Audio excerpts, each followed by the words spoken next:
नमस्कार दोस्तों, इतिहास गवाह है मैं आपका स्वागत है।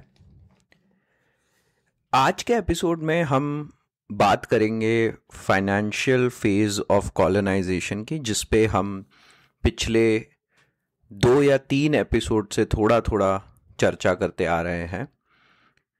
लास्ट एपिसोड में हमने देखा था कि कैसे फाइनेंशियल फेज में the crown focused on building and creating policies, committees, commissions to placate the farmers and the nationalist demands that were arising after the revolt of 1857.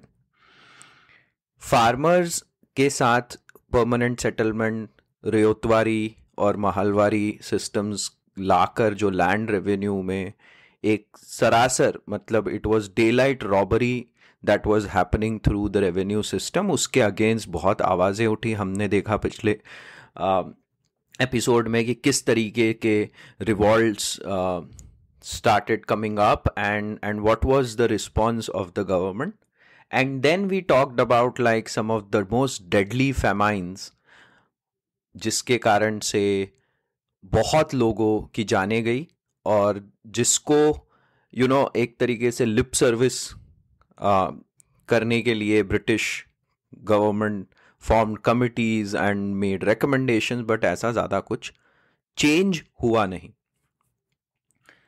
आज के एपिसोड में हम लोग फोकस करेंगे इस फेज में, फाइनेंशियल फेज में, जहां पर इंडिया को investment ready banana is the primary motive and ensure करना कि रिवॉल्ट ऑफ 1857 जैसी चीजों का रेकरेंस ना हो। तो आज हम फोकस करेंगे इंडस्ट्रियल पॉलिसी पे इस फाइनेंशियल फेज की। एंड जैसा हमको पहले ही पता था, British were not very interested in developing India's industry, क्योंकि उधर ब्रिटिश इंडस्ट्री और इंडस्ट्रियल रेवोल्यूशन का बहुत ज़्यादा प्रेशर था ऑलरेडी। और अब देखिए फाइनेंशियल फेज में तो एक और चीज़ ये भी हो गई थी जो हमने देखा कि America and Germany had started coming up as very strong competitors to Britain, and therefore for Britain India was a very dear and most important colony. Yet हमारे यहाँ पे डायरेक्टली इंडस्ट्रीज में इन्वेस्ट नहीं करा गया। तो कौन कौन से मेजर इन्वेस्टमेंट थे? उसी टाइप की इंडस्ट्रीज में इन्वेस्ट करा गया, यानी उसी टाइप के उद्योगों में, बिजनेसेस में इन्वेस्ट किया गया जिसका फायदा सीधे ब्रिटेन को हो सकता था।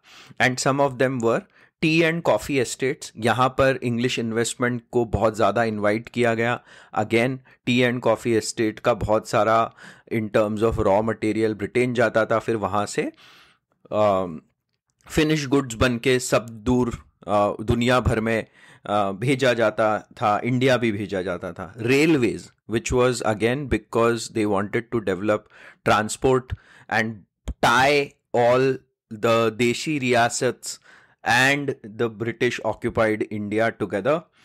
Then indigo, नील का बहुत ज़्यादा व्यापार होता था। नील, जैसे मैंने पिछले एपिसोड में भी कहा, बहुत काम आती थी कलर बनाने के, और वहाँ पर ब्रिटेन में इसकी बहुत ज़्यादा डिमांड थी।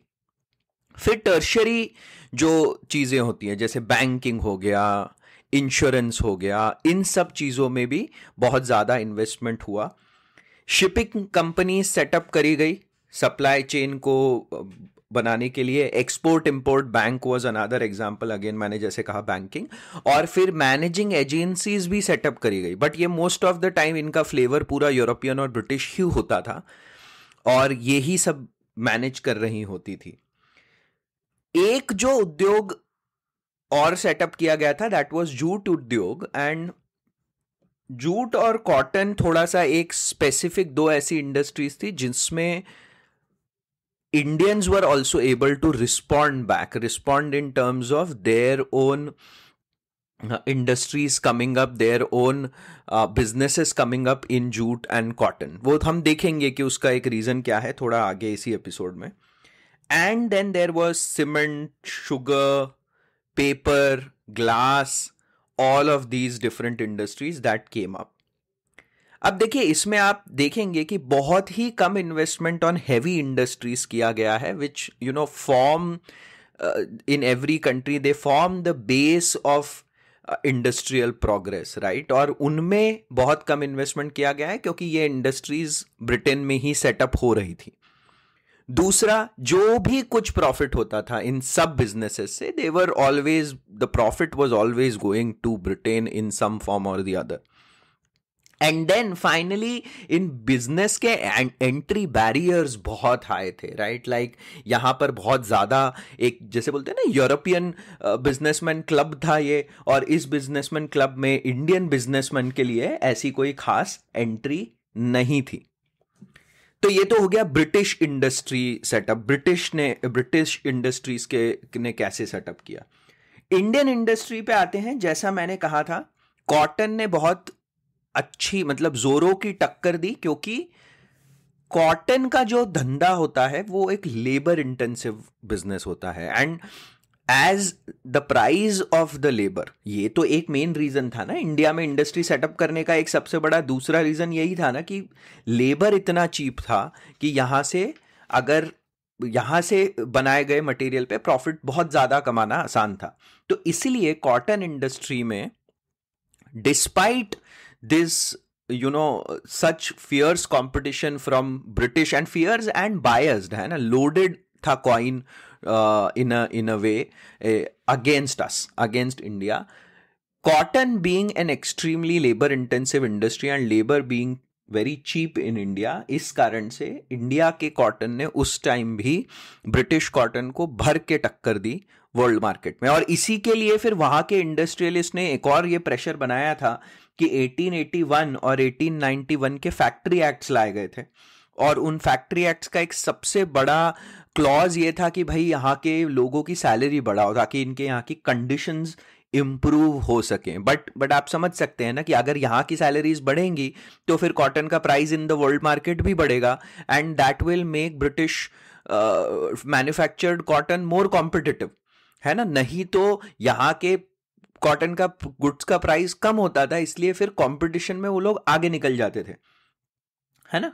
तो ये एक इंपॉर्टेंट पार्ट देखने वाली चीज है. दूसरा, जैसे जूट उद्योग सेट किया था. और वैसे बाय द वे कॉटन में नाना भाई कावस जी, और इनका नाम आप लोगों ने सुना होगा. मतलब बॉम्बे में जितनी मिल्स थी या गुजरात में मिल्स थी, इन्होंने सबसे पहली एक मिल सेटअप करी थी 1870 में. और फिर ये यानी इन्होंने सूती उद्योग सेटअप करा 1870 में, and then that spread to Kanpur, Solapur और बहुत सारे इंडिया के पार्ट्स में ये बिजनेस एज अ बिजनेस फैल गया. वैसे ही around 1855 David Auckland had set up a jute business in Rishra नाम का एरिया इन बंगाल.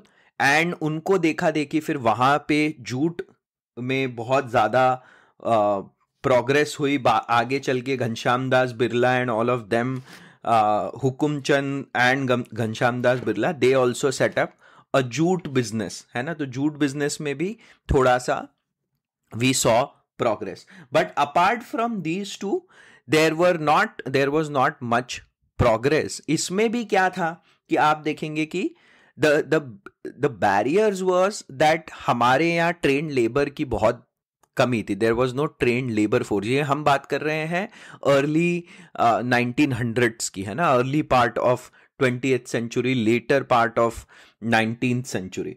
तो प्रशिक्षित लेबर की कमी थी. और दूसरा, जैसे मैंने कहा, हैवी इंडस्ट्रीज की एब्सेंस थी. तो उस कारण से सेटअप करना भी बिजनेसेस बहुत मुश्किल होता था. इसके अलावा what also happened was Indian industries made progress between world war 1 and world war 2. और इसका एक सबसे बड़ा रीजन ये था कि वर्ल्ड वॉर 1 और 2 में ब्रिटेन का बहुत हैवी इन्वॉल्वमेंट था. तो उस कारण से जो आपका European capital coming to India था वो दैट वाज लेसेंड, क्योंकि वो डाइवर्ट होने लग गया, है ना. दूसरा, ये था कि due to strategic importance, India के स्ट्रेटेजिक इंपॉर्टेंस के कारण Britain tried to set many different industries to support war efforts from India. तो उस कारण से भी जैसे आयरन एंड स्टील में इन्वेस्टमेंट हुआ, जमशेदपुर में आप देखेंगे जो टाटा का प्लांट है टाटा स्टील, वो बहुत आई थिंक अराउंड 1906 सेटअप किया गया था। Again as I said because to propel because of India strategic importance in the war efforts.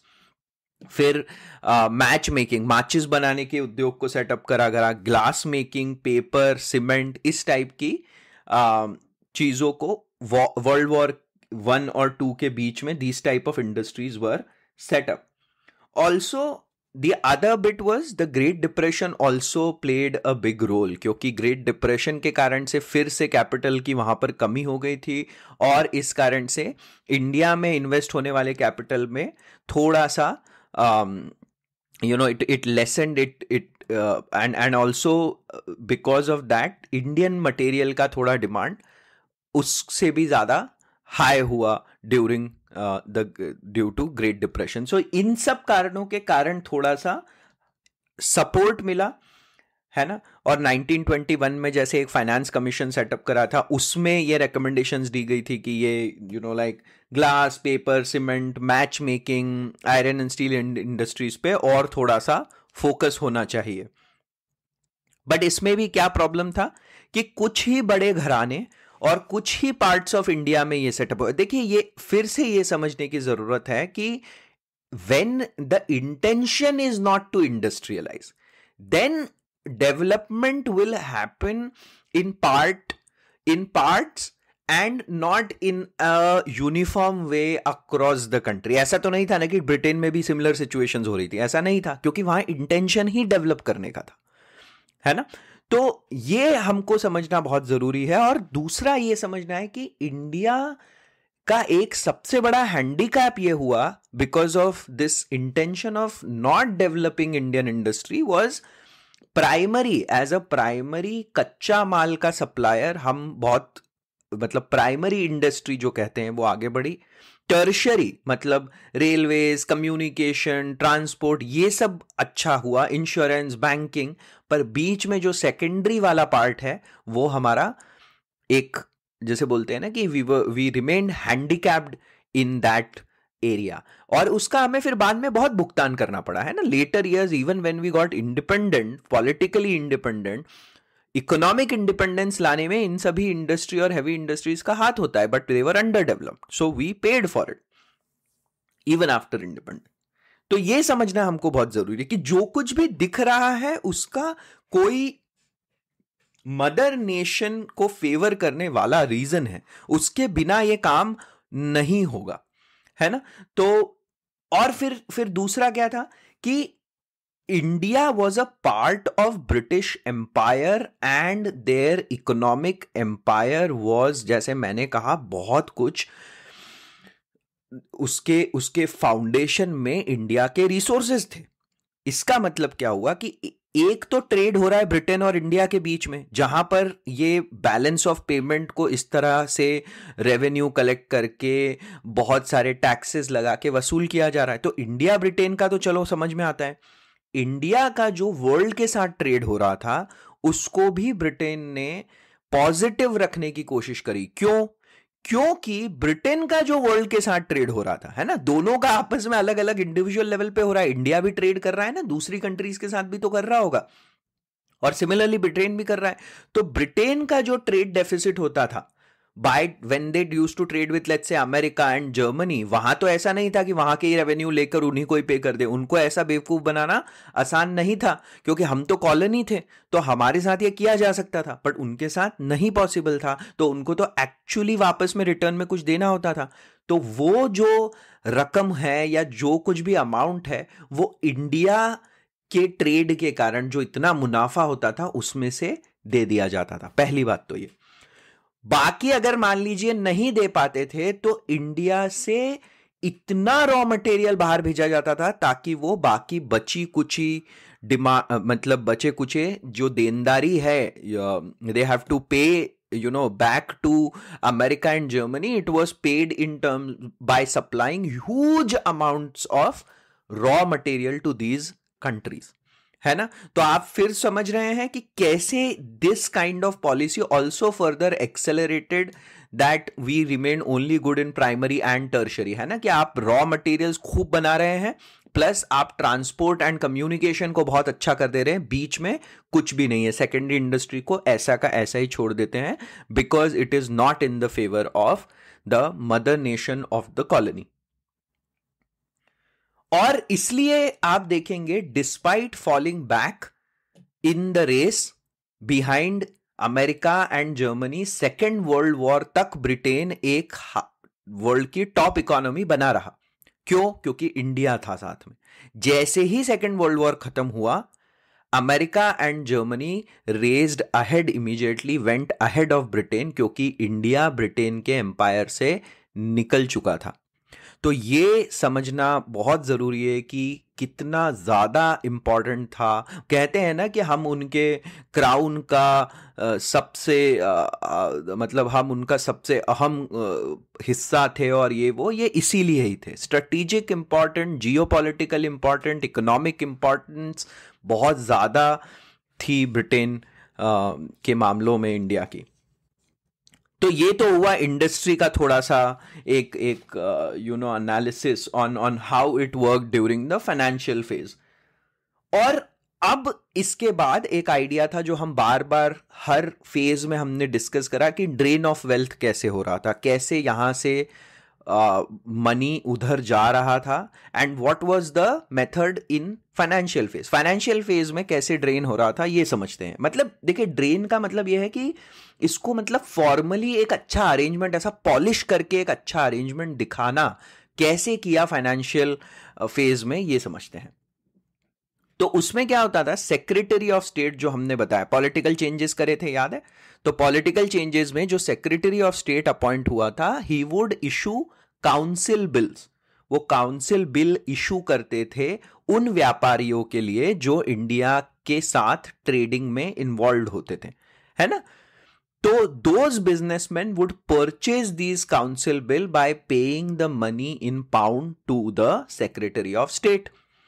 फिर वो ये बिल्स लेके एक्सपोर्ट इंपोर्ट बैंक की लंदन ब्रांच में डिपॉजिट करवा देते थे, जो ब्रांच फिर उन बिल्स को वहां से इंडिया वाली ब्रांच में भेज देती थी.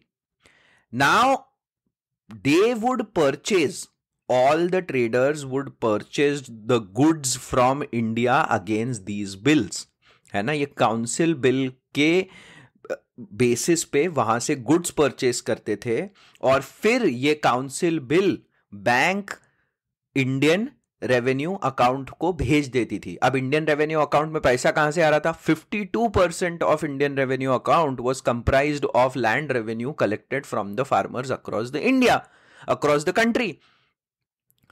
और इसलिए अब क्या करता था रेवेन्यू अकाउंट, ये काउंसिल बिल ले लेता था और फिर उनको बदले में आईएनआर दे देता था.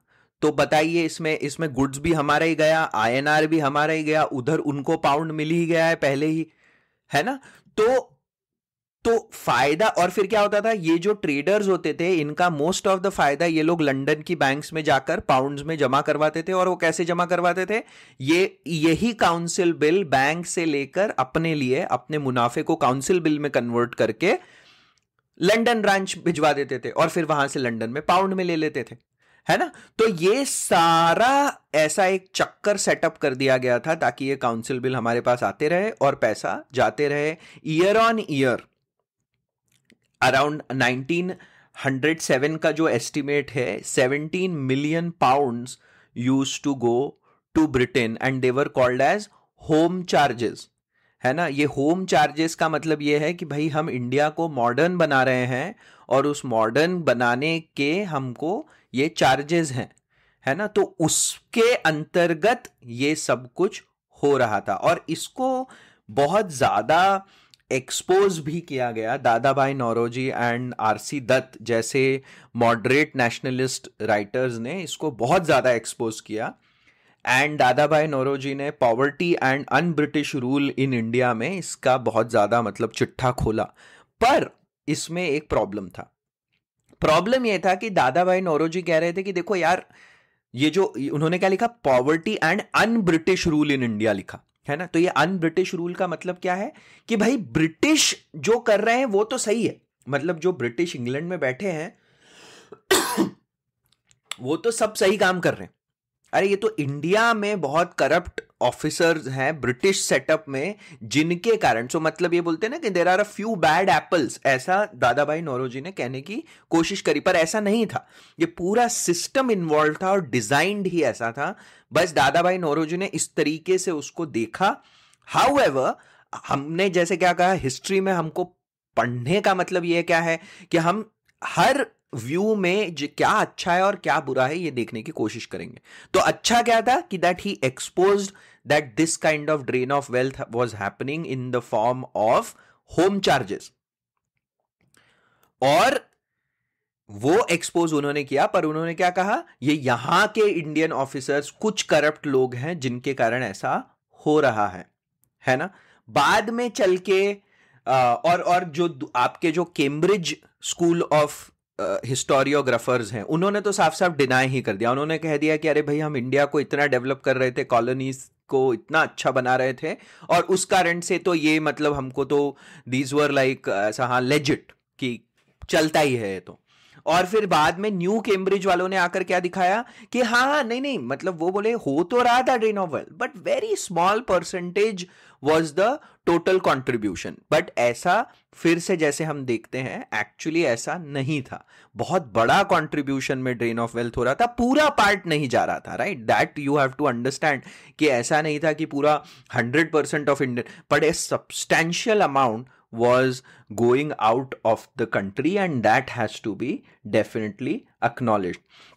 इसमें एक और गड़बड़ काम ये हुआ था कि जो आपका जो रुपी है वो around 1870 it was devalued against pound. तो क्या हुआ, अब same pound of council bill के लिए हमको ज्यादा रुपया देना पड़ रहा था इंडिया से, and that also further impacted the economic situation in India.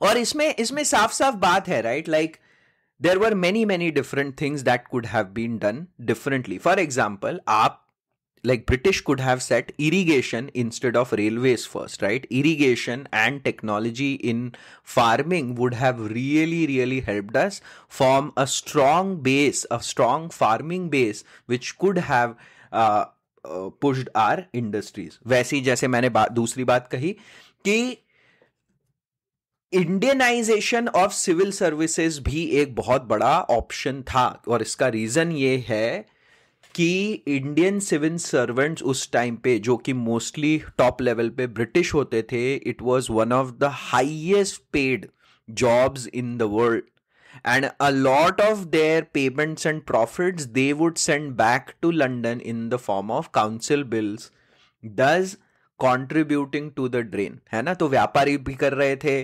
Officers भी कर रहे थे, और कहने का मतलब है कि अगर इंडियनाइजेशन ऑफ सिविल सर्विसेज होता तो बहुत a good amount of this wealth could have stayed in India. देखिए, ऐसा नहीं था कि इंडियंस में दिमाग नहीं था। आप खुद सोचिए, इतने ऑपोजिशन के बावजूद there were communities all across India. आप बिहार में कायस्थ जो कम्युनिटी है, बंगाल में भद्र लोग हैं, साउथ इंडिया में तमिल ब्राह्मण हैं, महाराष्ट्र में आपको जो चित पावन ब्राह्मण वाला एक कास्ट मिलेगा। इन सब में बहुत सारे लोगों के ऐसे एग्जाम्पल है। Subhash Chandra Bose was for example one example who went there, है ना, वहां के स्टैंडर्ड्स पे पढ़ाई करके वहां पे नाम कमाया, है ना, ग्रीक लैटिन वगैरह जैसी भाषाएं पढ़ के वहां पे महारत हासिल करी, और ये बहुत बड़ी बात थी। So it was a proof that you know they could have easily Indianize the civil services, but that never happened. And finally we saw कि ये same money को recycle करते रहे and that is how the drain of wealth continued in the financial phase of colonization. So आज मुझे लगता है कि हम लोग यहीं पर पॉज लेते हैं, बट मैं बस ये कहना चाहता हूं, आप पिछले 3 एपिसोड को अगर एक साथ में लेकर देखना चाहें तो बहुत चेंजेस इन पॉलिसी आए कि अब इनडायरेक्ट कंट्रोल, जैसे मैंने कहा था, लाने की कोशिश कर रहे हैं, और unification of India as a colony to serve the British interest in the longer run, ये एक जिस्ट है।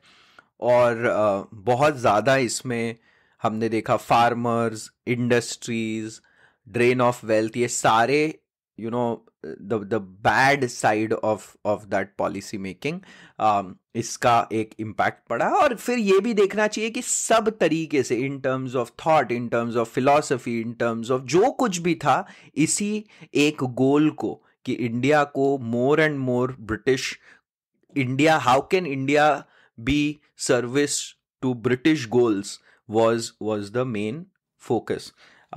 Thank you for listening. आज यहीं रुकते हैं.